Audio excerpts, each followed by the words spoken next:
이스라엘의 메시아닉 공동체와 성도의 소식, 기도 제목을 전하는 메시아닉 유대인을 위한 기도 시간입니다. 메시아닉 유대인은 마지막 때 이스라엘이 예수와를 아는 영적인 눈을 여는 데 사용하실 이스라엘의 키맨과 같은 자들입니다. 이스라엘이라는 척박한 땅에서 핍박받고 생명의 위험을 느끼면서도 마지막 때 이스라엘을 향한 하나님의 뜻이 성취되도록 영혼 구원과 복음 전도를 위해 살아가는 이들을 위해 그리스도의 한몸 된 교회로서 이 시간 중보하기 원합니다. 첫 번째는 베아드하임 소식입니다. 거룩한 땅 이스라엘은 아이러니하게도 세계적으로 높은 낙태율을 기록하는 국가로도 알려져 있습니다. 매년 2만 건에 달하는 낙태 수치를 기록하고 있으며 전체 임신의 5분의 1이 낙태로 끝나는 것으로 추산됩니다. 이 외에도 집계되지 않은 더 많은 수의 낙태가 사적으로 이루어지고 있다고 하는데요.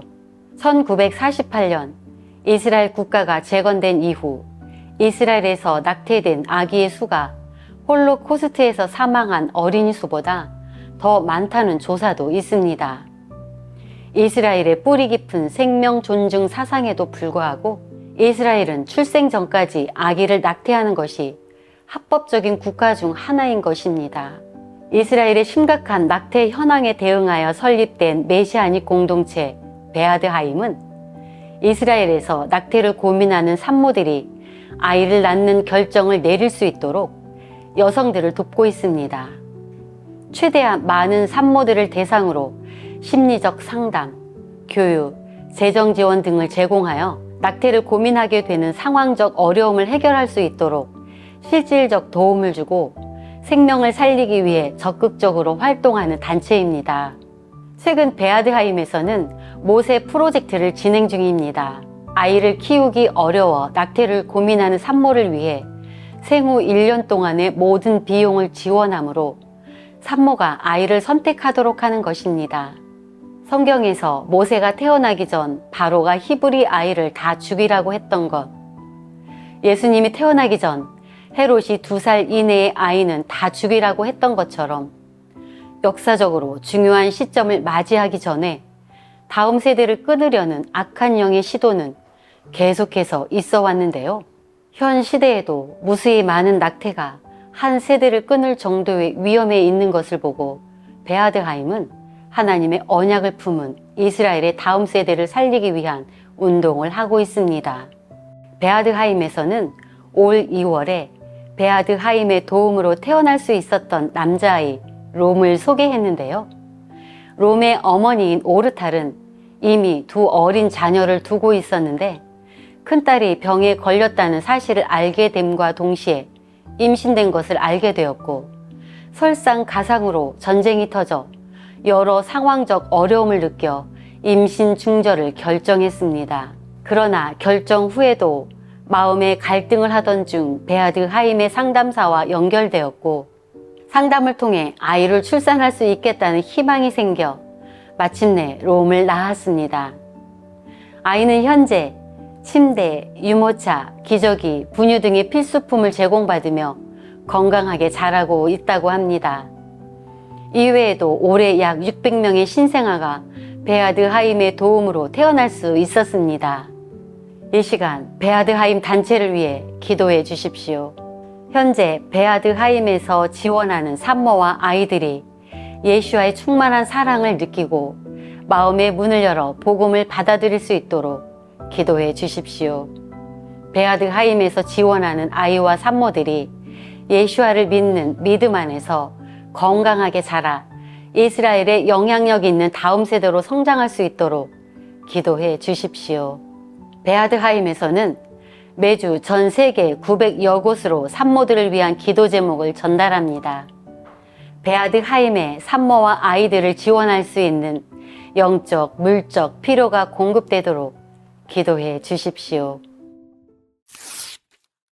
다음은 아랍인 살림 살라시 목사의 왕이신 예수와의 집 교회의 소식입니다. 갈릴리 북쪽에 위치한 나사렛은 예수님이 태어나신 곳으로 현재는 이스라엘의 아랍 수도라는 별칭을 가진 아랍 사회의 중심지입니다. 아랍인은 약 8만 명, 유대인은 그의 절반인 약 4만 명이 살고 있는데요. 아랍인 인구 중 70%가 무슬림, 30%가 기독교인입니다. 아랍인과 유대인이 함께 공존하고 있는 이곳 나사렛에 메시아닉 공동체인 왕이신 예수와의 집 교회가 위치해 있습니다.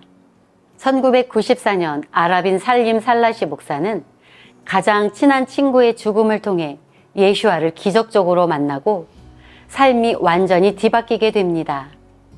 이후 자신의 삶을 새롭게 하신 주님께 헌신해 목회자의 길을 선택하게 되고 2009년 나사렛 땅을 향한 하나님의 마음을 받고 교회를 개척하게 됩니다. 예수와께서 이 땅에 계실 때뿐만 아니라 지금도 나사렛에 임재하고 계시다는 것을 전하기 위해 교회의 이름을 왕이신 예수와의 집이라고 정하게 되었습니다. 살림살라시 목사는 최근 기쁜 소식을 전했는데요. 올 성탄절 이브에 나사렛에서 성탄절을 기념하는 거리 축제가 열린다고 합니다. 이것은 그저 가벼운 퍼레이드가 아니라 역사적으로 예수와를 거부하고 기독교에 대한 오해가 쌓여있던 이스라엘 땅에서 특별히 예수와가 태어난 나사렛 땅에서 그분의 탄생을 기뻐하는 성탄절을 공식적으로 기뻐한다는 것은 실로 놀라운 일이라고 전했습니다. 사실 이 퍼레이드는 예전부터 계획되어 있었지만 전쟁으로 인해 취소될 예정이었습니다. 그러나 살림살라시 목사와 성도들은 포기하지 않고 즉시 플랜 B를 세웠습니다. 지역 전역의 요양원, 특수학교, 병원 등을 방문해서 노인, 장애아동, 환자들을 위해 크리스마스 케어 패키지 선물을 전달할 계획이었는데요. 선물 패키지와 방문 일정까지 준비가 끝남과 동시에 퍼레이드가 정상적으로 진행된다는 소식을 듣게 되었습니다. 퍼레이드가 취소될 경우를 대비해 준비했는데 이제 퍼레이드와 봉사활동 프로젝트를 모두 진행할 수 있게 된 것입니다. 살림살라시 목사는 이 모든 계획이 하나님께서 함께 하신 것이라며 기쁨을 전했습니다. 이번 퍼레이드와 봉사활동 프로젝트는 단순한 선물 배달 문제가 아니라 나사렛의 수천 수만 명에게 예수와의 다시 오심을 선포하는 놀라운 장이 될 것이며 복음의 기쁨과 희망, 그리스도의 메시지를 전할 수 있는 절호의 기회라고 했습니다. 하나님께서 이 모든 것을 가능케 하셨다고 믿고 이들은 올 성탄절에 복음의 큰 축제가 될 것을 기대하며 기쁨으로 준비하고 있습니다. 이 시간 왕이신 예수와의 집 교회를 위해 기도해 주십시오. 왕이신 예수와의 집 교회를 통해 나사렛 지역의 유대인과 아랍인에게 예수와의 복음이 선포되고 예수와를 영접하는 구원의 통로가 되도록 기도해 주십시오. 성탄절 퍼레이드를 통해 수만 명의 나사렛 주민들이 예수와에 대해 마음을 여는 계기가 되게 하시고 임마누엘로 오신 예수와가 그들의 심령의 빛으로 자리 잡을 수 있도록 기도해 주십시오. 성탄절에 진행될 봉사활동 프로젝트를 통해 나사렛에 있는 요양원과 병원, 특수학교의 아이들에게 예수와의 사랑과 기쁨의 큰 빛이 전해지도록 기도해 주십시오.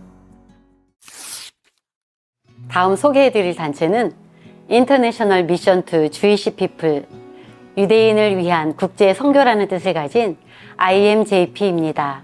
IMJP는 유럽 지역을 본거지로 미국, 아시아, 호주, 이스라엘 등 각국의 선교사를 두어 전 세계 유대인을 대상으로 복음을 전하고 있는데요.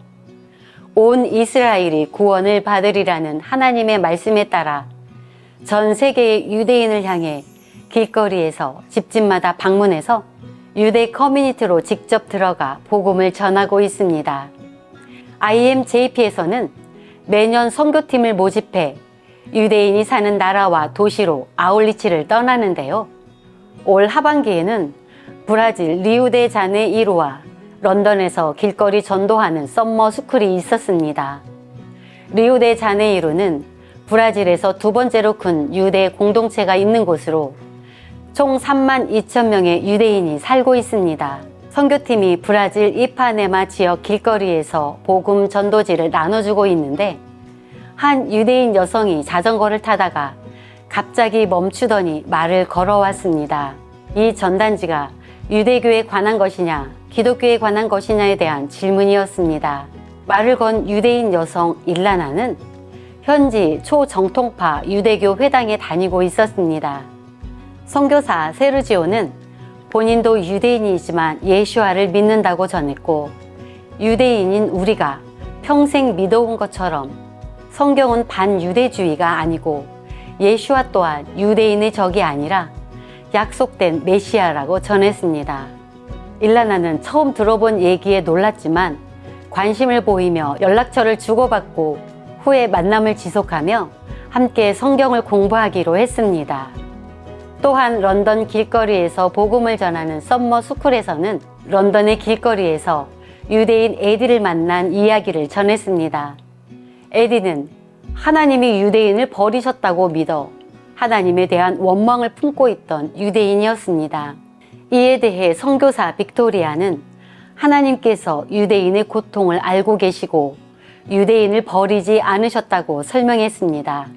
IMJP팀은 이 외에도 이번 하반기에 여러 유대인들을 만나 복음을 전한 사례가 있었다며 이번 브라질 아울리치와 런던 썸머스쿨에서 만난 모든 사람들 가운데 복음의 씨앗이 심겨져 자랄 수 있도록 기도를 부탁했습니다. 이 시간 IMJP 선교회를 위해 기도해 주십시오. IMJP는 1800년대부터 전 세계 유대인을 향한 복음 전파의 사명을 가지고 달려오고 있습니다. IMJP의 사역이 주님 안에서 계속해서 확장될 수 있도록 기름 부어주시고 하나님의 마음으로 복음을 전달할 수 있도록 기도해 주십시오. 세계 곳곳에서 지금도 유대인을 향해 복음을 전하는 현지 각국 선교사들에게 하나님의 안위와 공급하심이 충만하게 하시고 복음을 전하는 사역을 감당하는 데 부족함이 없도록 기도해 주십시오. 올해 진행된 아울리치와 썸머스쿨 또 앞으로 진행될 사역 가운데 만나는 모든 유대인들에게 심긴 복음의 씨앗이 주님 안에서 열매 맺어 많은 유대인이 주님께 돌아올 수 있도록 기도해 주십시오. 예루살렘의 평화를 위해 기도하라. 너를 사랑하는 자는 안전할 것이다. 이스라엘의 회복과 메시아닉을 위해 항상 함께 기도해 주시는 시청자 여러분, 감사합니다. 이번 주 메시아닉 유대인을 위한 기도 시간이었습니다.